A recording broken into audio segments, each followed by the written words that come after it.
महानगरपालिकेमध्ये सर्वांनी प्रस्थापितांनी खास करून आपल्या आपल्या सोयीचं राजकारण केलं आणि केवळ विकासाचा राजकारणाचा विकास यांनी आतापर्यंत केला। खोटे नरेटिव्ह या ठिकाणी पसरवतात आणि जाती पातीची भिंत उभी करतात। यापूर्वी ज्यांनी ज्यांनी या ठिकाणी सत्ता भोगली त्यांनी कधी शहराचा विकासाचा विचार त्यांच्या मनामध्ये आला नाही। मोठ्यापर्यंत दुर्दैवाने आमच्याकडे जे पालकमंत्री होऊन गेले त्यांनी केवळ टक्केवारीचं काम केलं आणि आपल्याही काही या ठिकाणी महायुतीच्या पक्षातल्या नेत्यांनी सुद्धा फक्त टक्केवारी करत जो पैसा आला तो कधी रस्त्यावरती दिसला नाही। एक सख्खा भाऊ पण जेवढी काळजी करत नाही तेवढं आमचा देवा भाऊ काळजी करतो दीदी, आणि आम्ही देवा भाऊंनी जे जे सांगतात ते आम्ही या ठिकाणी केल्याशिवाय राहणार नाही। मंत्री आदरणीय देवा भाऊ, मी आपल्या या ठिकाणी सर्वांच्या वतीने स्वागत करते।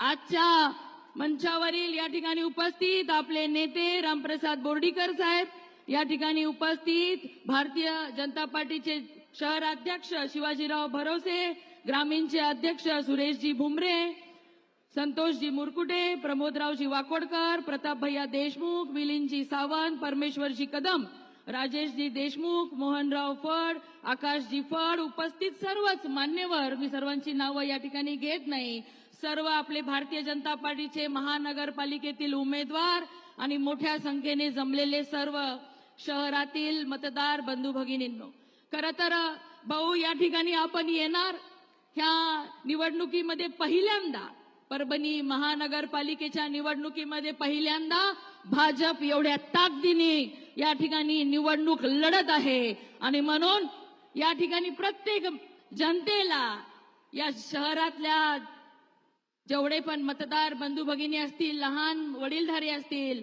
सगळ्यांना माहिती आहे की परभणी प्रभावती नगरी ही 7 वाहनांच्या काळापासून ते मराठवाडा मुक्ती संग्रामापर्यंत प्रत्येक लढ्यामध्ये स्वाभिमानाने लढलेलं हे शहर आहे।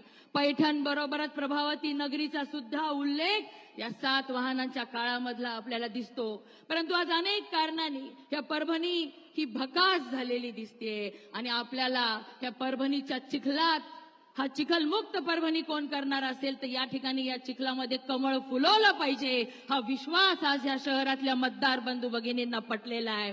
म्हणून आम्ही बघतोय पहिल्यांदा या ठिकाणी या महानगरपालिकेच्या निवडणुकीमध्ये मी एवढा बारकाईने लक्ष देते भाऊ, या शहराचा विकास हा भरपूर झालेला आहे, मोठा वस्ती वाढलेली आहे। आमचं परभणी शहर हे चांगल्या पद्धतीने रेल्वेच्या रूटनी कनेक्ट झालेलं आहे, तुमच्यामुळेच नांदेड जालना समृद्धी महामार्गाशी हे शहर कनेक्ट झालेलं आहे आणि रेल्वेच्या दुहेरीकरणामुळे, इलेक्ट्रिफिकेशनमुळे वंदे भारत सारख्या ट्रेन आज आमच्या शहरामध्ये येऊ शकलेल्या आहेत। आमच्या शहरामध्ये एवढं सुंदर कृषी विद्यापीठ आहे आणि आपल्याच मदतीमुळे ह्या परभणी जिल्ह्याला या ठिकाणी गव्हर्नमेंट मेडिकल कॉलेज सुद्धा मिळालेलं आहे। भाऊ, आपण पालकमंत्री म्हणून ह्या जिल्ह्याच्या लेकीला या ठिकाणी जबाबदारी दिली आणि आपण मला नेहमी सांगतात आपल्याला विकासाच्या पुलाने या ठिकाणी जनतेला जोडायचंय, परंतु आतापर्यंत ह्या परभणी महानगरपालिकेमध्ये सर्वांनी प्रस्थापितांनी खास करून आपल्या आपल्या सोयीचं राजकारण केलं आणि केवळ विकासाचा राजकारणाचा विकास यांनी आतापर्यंत केला, पण खऱ्या अर्थाने परभणीच्या जनतेने ठरवलंय की आता विकासाचं राजकारण करायचंय आणि दिल्लीपासून पंतप्रधान नरेंद्र मोदींच्या नेतृत्वामध्ये 2014 पासून ज्या ज्या योजना ह्या देशातल्या प्रत्येक शेवटच्या घटकापर्यंत येत आहे त्या योजनांचा लाभ ह्या शहरातील सर्व मंडळी घेतात आणि राज्यामध्ये देखील आपण मुख्यमंत्री म्हणून ज्या ज्या योजना या ठिकाणी आणताय त्या सर्व योजनांचे लाभार्थ्यांनी ठरवलेलं आहे की या विरोधकांच्याकडे कुठले मुद्दे नाहीयेत, काहीतरी खोटे नरेटिव्ह या ठिकाणी पसरवतात आणि जाती पातीची भिंत उभी करतात, पण या राज्याचे देवा भाऊ विकासाचा पूल बांधून जनतेला जुडलेले आहेत। ही जनतेने ठरवलेलं आहे की या महानगरपालिकेत आपल्याला भारतीय जनता पार्टीच्या पाठीशी राहून आपला राहिलेला विकास पूर्ण करून घ्यायचा आहे। भाऊ, तुम्ही मला या ठिकाणी पालकमंत्री म्हणून जबाबदारी दिली आणि मला या ठिकाणी सांगायला अभिमान वाटतो की या शहरामध्येच जन्मलेली या जिल्ह्याची लेक म्हणून लहानपणापासून या शहरातच लहानाची मोठी झाली, तुमच्या आशीर्वादाने या जिल्ह्याच्या विकासाबरोबरच आमच्या महानगराचा विकास करण्याची सुद्धा संधी मला मिळाली। 1 वर्ष काम करत असताना आपल्यामुळे भाऊ आपण या ठिकाणी सर्वच आघाड्यांवरती महाराष्ट्रातल्या प्रत्येक जिल्ह्यांचा विकास व्हावा हाच ध्यास आपण नेहमी घेतला. म्हणून 1 वर्षामध्ये आपण या ठिकाणी लाडक्या बहिणी ज्या बनवलेल्या आहेत त्या लाडक्या बहिणींना फक्त आता 1500 रुपयावर न ठेवता त्यांना लखपती दीदी बनवण्यासाठी आम्ही सातत्याने प्रयत्न करत आहोत आणि 2 लाखच्या वर लखपती दीदी आमच्या जिल्ह्याच्या बनवण्यासाठी आम्ही प्रयत्न करत आहोत. भाऊ, आपण 100 दिवसाचा कार्यक्रम दिला, 150 दिवसाचा कार्यक्रम दिला.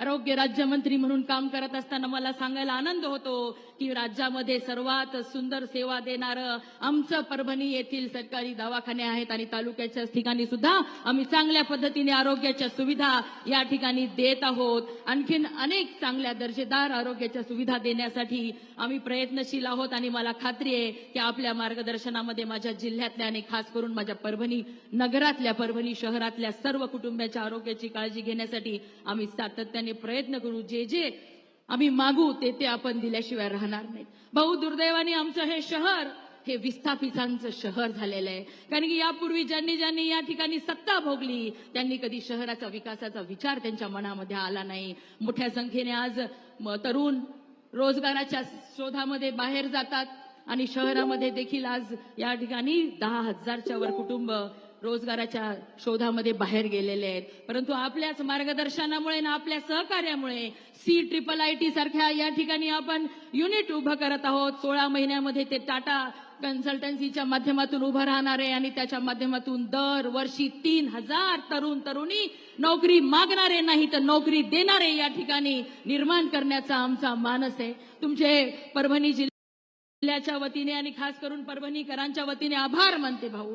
कारण आपण जो उद्योन्मुख जिल्हा एमर्जिंग डिस्ट्रिक्टची या ठिकाणी एक योजना चालू केलेली आहे की जिल्ह्यामध्ये उद्योगधंदे वाढले पाहिजे आणि या ठिकाणी जिल्ह्यातील सुद्धा उद्योजक या मोठ्या संख्येने MIDC डेव्हलप झाल्या पाहिजे, उद्योग निर्मिती झाली पाहिजे, तरुणांमध्ये स्टार्टअपच्या कल्पना आल्या पाहिजे. यासाठी आमच्या जिल्ह्याची आपण दखल घेतली आणि उद्योन्मुख जिल्ह्यामध्ये आम्हाला स्थान दिलं. मला खात्री आहे तुम्ही परभणीकडे विशेष लक्ष देत जास्तीत जास्त इन्व्हेस्टमेंट आमच्या जिल्ह्यामध्ये येईल यासाठी निश्चितच आम्हाला सहकार्य कराल आणि आमच्या जिल्ह्यातील तरुण आमच्या देवेंद्र फडणवीस स्टार्टअप योजनेच्या माध्यमातून या ठिकाणी उद्योजक बनतील ह्यामध्ये मला निश्चित खात्री आहे. भाऊ, आमचं शहर म्हणजे या ठिकाणी उघड्या नाल्या, रस्ते, धुळीचं साम्राज्य, अनेक ठिकाणी लाईटच्या तारा लोंबलेल्या आहेत. त्यासाठी सुद्धा केंद्र सरकार आणि आपण आमच्या शहरासाठी जो अंडरग्राऊंड ड्रेनेजच्यासाठी 408 कोटी रुपये आणि पाणी पुरवठ्यासाठी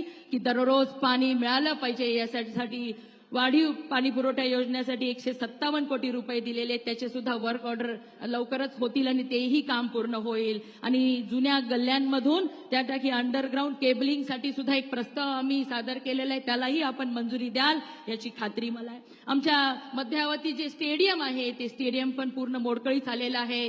त्याच्या सुद्धा नवीन उभारणीसाठी आम्ही 185 कोटीचा प्रस्ताव सादर केलेला आहे. तोही आमच्या जिल्ह्यातल्या खेळाडूंच्यासाठी अत्यंत महत्त्वाचा आहे, तेही आपण मान्यता द्याल ही खात्री मला आहे. आमचं दुसरं एक आम्ही विद्यापीठामध्ये 25 एकर जागा घेऊन तिथेही नवीन एक क्रीडांगण प्रस्तावित केलेले आहे आणि स्पोर्ट्स ऑथॉरिटी ऑफ इंडियाकडे आम्ही तोही प्रस्ताव पाठवलेला आहे. या ठिकाणी भाऊ आमच्या शहरामध्ये कॅनल चारी बाजूनी आहे. खास करून प्रभाग 1, 10 आणि 15 मधल्या त्या ठिकाणी कॅनॉलच्या बाजूनी राहणाऱ्या नागरिकांना आपलं घर तुटतं की काय यासाठी इरिगेशन विभागाकडनं त्यांना काही नोटीस आलेल्या आहे.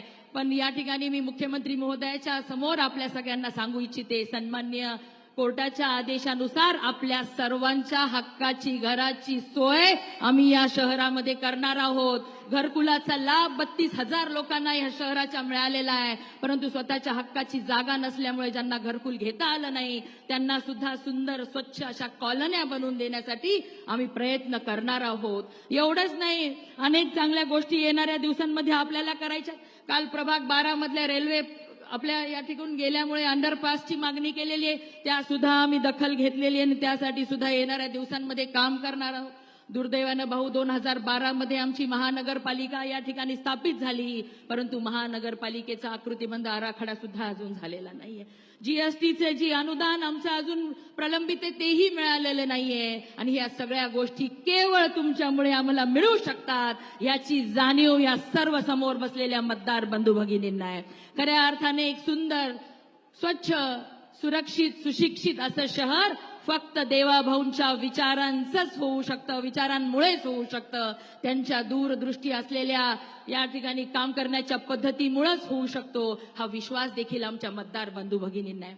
मला सांगायला अभिमान वाटतं भाऊ, आतापर्यंत दुर्दैवाने आमच्याकडे जे पालकमंत्री होऊन गेले त्यांनी केवळ टक्केवारीचं काम केलं आणि आपल्याही काही या ठिकाणी महायुतीच्या पक्षातल्या नेत्यांनी सुद्धा फक्त टक्केवारी करत जो पैसा आला तो कधी रस्त्यावरती दिसला नाही. एक ना एक रुपया या वर्षीच्या जिल्हा नियोजन समितीतला योग्य कामालाच लागेल याची दखल तुमच्या नेतृत्वामध्ये तुमच्या मार्गदर्शनामध्ये मी घेतलेली आहे. आणि या शहरामधल्या सुद्धा कानाकोपऱ्यांमध्ये जिथे विकासाची कामं चालू आहेत ते केवळ तुम्ही या लेकीला पालकमंत्री बनवलं म्हणून आज 100 कोटीच्या वरती कामं या शहरामध्ये चालू आहेत. भाऊ, अनेक चांगली कामं आम्हाला या ठिकाणी करायची आहेत, कारण माझ्यासोबत अनेक जण या शहरामध्ये लहानाचे मोठे झाले, पण दुर्दैवाने पाहिजे तसा विकास या ठिकाणी होऊ शकलेला नाहीये. पण आज जनतेला या ठिकाणी पटलेलं आहे की पारदर्शक सरकार, गतिमान सरकार हे फक्त देवाभाऊंचं सरकार आहे. केंद्रामध्ये नरेंद्र मोदीजी या ठिकाणी भरभरून निधी देण्यासाठी तयार आहेत.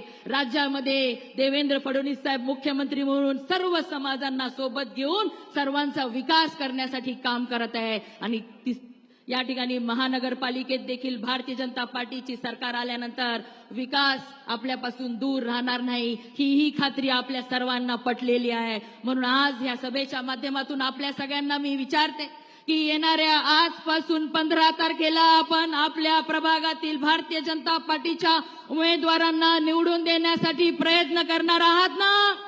आपल्याला आता सकारात्मक विषय घेऊन सकारात्मक विषयांसाठी सकारात्मक बदल घडवून आणण्यासाठी आणि खऱ्या अर्थाने ह्या परभणीचा विकास करून घेण्यासाठीची ही लढाई आपण सर्वजण आमच्या सोबत लढणार आहात ना?